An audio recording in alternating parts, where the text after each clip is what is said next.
Baffling fight announcements from the UFC. What does it mean, and what were they cooking? Let's talk all about it. Good morning, good afternoon, good evening, and good night. This is MMA 365, the greatest UFC news YouTube channel. So be sure to subscribe. 95% of you watching are not currently subscribed.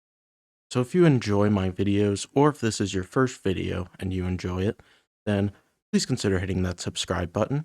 It helps me out. Thank you. So, first item I want to talk about on the docket, Michel Pereira will be fighting Shara Bullet Magomedov. This will be taking place at UFC Baku in Azerbaijan, June 27th, so pretty deep summer right there. UFC normally loads up their cards, and well, Baku isn't in the Middle East, but call it Central Asia. Usually they put on a lot of big fights on those cards. Um, Sometimes, usually, there's like a title eliminator in there, and yeah, this is a pretty good sort of like opening main card fight in my opinion. Shara Bullet Magomedov, he's a mainstay on these sorts of cards. I only ever seen him fight in UAE or Qatar, or this time Baku. Um, Not sure why he can't travel. I know he has a borderline criminal past, so maybe that's it. Um, but at this point, we kind of know what Shara Magomedov is, unless he's suddenly improved drastically. He's a pretty talented striker who can't survive on the ground, and Michael Venom Page emoted on him. And as for Michel Pereira, he won a split decision over Zachary Reese. That was the UFC Houston card a few weeks ago. And you know what? Sure.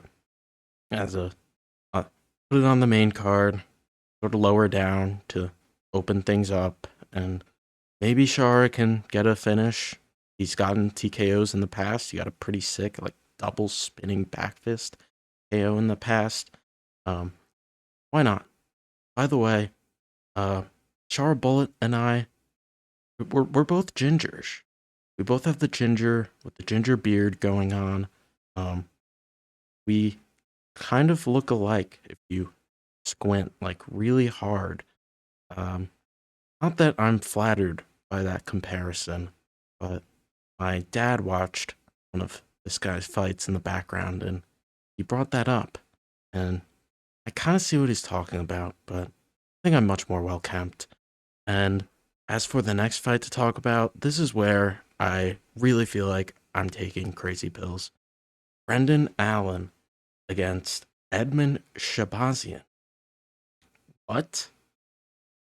Brendan Allen coming off a dominating win over Rainier de Ridder. He looked even better against Rainier de Ridder than Kyle Brahalo did. He has clearly showed, in my opinion, that he should be fighting up. I thought that having him fight either Rikus Duplessis or Fluffy Hernandez, well, they fought before and knocked him, but I thought Brendan Allen versus DDP would be a slam dunk fight night main event, or maybe featured fight on a pay per view, numbered card, whatever. I thought that Brendan Allen deserved that, but instead he is fighting not just down the ranking, unranked Edmen Shahbazyan. And I like Edmen Shahbazyan. He's in a lot of fun fights, but he has a clear weakness, and it's his gas tank. Either he gets a finish early, or it doesn't end up very pretty. So Edmen Shahbazyan, he's on a 3-fight winning streak, but look at this leap in competition. Go from losing to GM3, Gerald Meeschart, and it's 3 in a row, but going from around the number 44 ranked fighter, at least on Topology, against number 5, that is a huge jump. And I don't understand why the UFC is pushing Edmen Shahbazyan, to be honest. I mean, it would be one thing if this was on that Baku card. Edmen Shahbazyan is Armenian, although Azerbaijan and Armenia don't like. Like, this isn't a hometown fight. Like, it doesn't even get that argument. This is in the Apex. This is in Las Vegas. I don't understand this whatsoever. I have no idea what the UFC is cooking. Whoever cooked this, I want them out of the kitchen. I don't understand how you don't put Brendan Allen in the main event. Because who's Dricus du Plessis supposed to fight now? Right? Like, what's there left for him at the top? Maybe like Fluffy Hernandez? I don't know. I find this really confusing. Brendan Allen, he is on a tear, and this has been over multiple years. He was on I think that's 7 fight winning streak. He lost 2 to the elite among the middleweight division, Nasser Yunamavov and Fluffy Hernandez. Then he rebounded. He beat Marvin Vittori.